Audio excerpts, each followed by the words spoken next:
Hey everybody, thanks for tuning back in to the hopeforbraden.org series where I'm walking you through the website hopeforbraden.org, which I created for my son after he was taken away from me in family courts in 2009 and given to a convicted drug felon and criminal.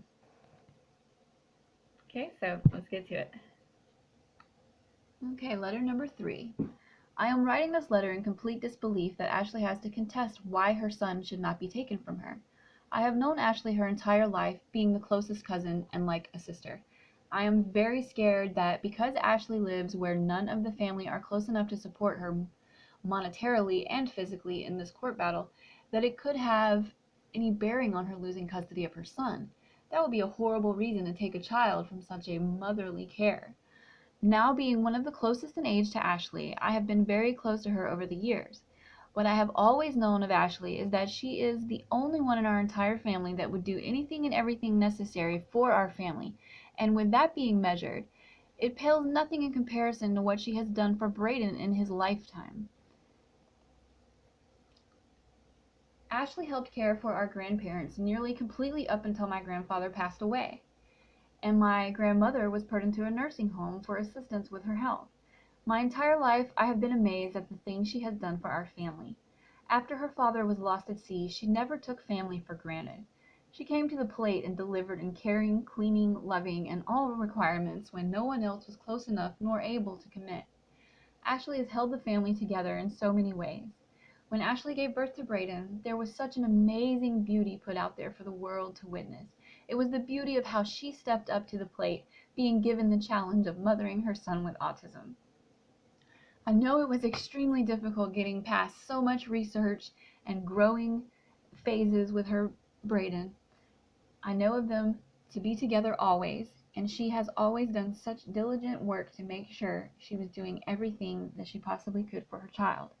I would imagine having a child with autism requires you to get involved to an extent, but not everyone could have a chance of being as successful in the challenging journey of loving, raising, and mothering their child as Ashley.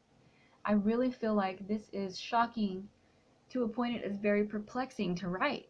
Anyone who has seen Ashley and Braden together can attest she is 100% responsible and beneficial towards his growth and development. Is it possible you can take a mother's child, a mother who has been so responsible and extremely involved in caring for her son and getting him the necessary medical care and treatments to promote healthy growth in her very own son? I thought you could only take a child from a parent if there was neglect or something dangerous was at hand for the child. Ashley has been 100% protection, guidance, nourishment, educational, and mothering for Braden. All things we hope more mothers will emulate. I haven't seen anyone have a difficult situation as a child with autism before now. I have only been very impressed and amazed at how superb Ashley has grown into motherhood. She has the relationship problems to deal with, and being in their age group, I know the stuff they have been going through because she talks to me. I know there is absolutely zero reason why this should be agreed for her to lose custody. If Ashley and Jean are fighting, Jean has been the one I have seen to rely on Ashley to do everything for Braden. It will be devastating if you break up the loving motherly bond that Ashley and Braden have built. So much research and so many delicate efforts and rigorous successful efforts to raise money to get Braden the more expensive and proper medical care he needs while growing with autism. After all, the effort seen by so many and the undeniable bond. How can this be? You can't possibly have them buy this child with a fancy lawyer or whatever from the mom who has had him by her side 24/7 since he was born, and has been completely good for her son. Please do not take Braden from Ashley. This is injustice. I would get there to be in person if I could risk driving my car and leaving work. It is horrible that so many of us know her so well as an amazing mother and cannot be there in person with the money to help her to fight to keep her son. Ashley has been a great example to follow for all mothers with children and with children of autism. She has been relentless with teaching Braden and being that it is very touchy in children with autism. She cannot be replaced. She has been an amazing mother. Again, I never heard of this scenario where an extraordinary mother has to fight for no valid reason to not have her son taken away from her. There can be an arrangement. Can there be an arrangement that is unfair as this? I urge you to think harder and see more into what should be questioned when you remove a child with autism from their caretaking mother. Braden's father, Gene, has never been the one who keeps after him or feeds him and teaches him or researched medical information to ensure that Braden has a good quality of life. I hate to see that Gene's parents will be taking the role of parenting Braden.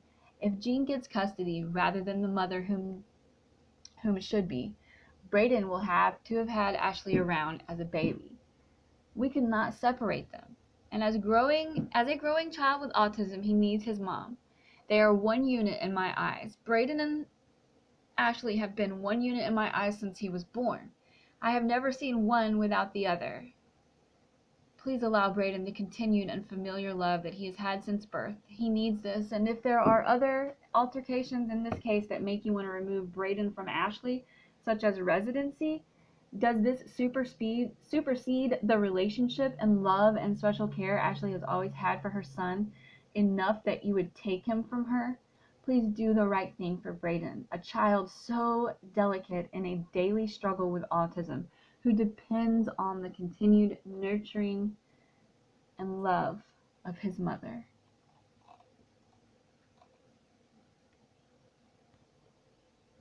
So thank you for listening to letter number 3. This has been quite an emotional experience for me to make this little series, but for those of you that are hanging in there with me and watching it, I really appreciate it. Follow me on Twitter at autismaware417. Stay tuned and subscribe!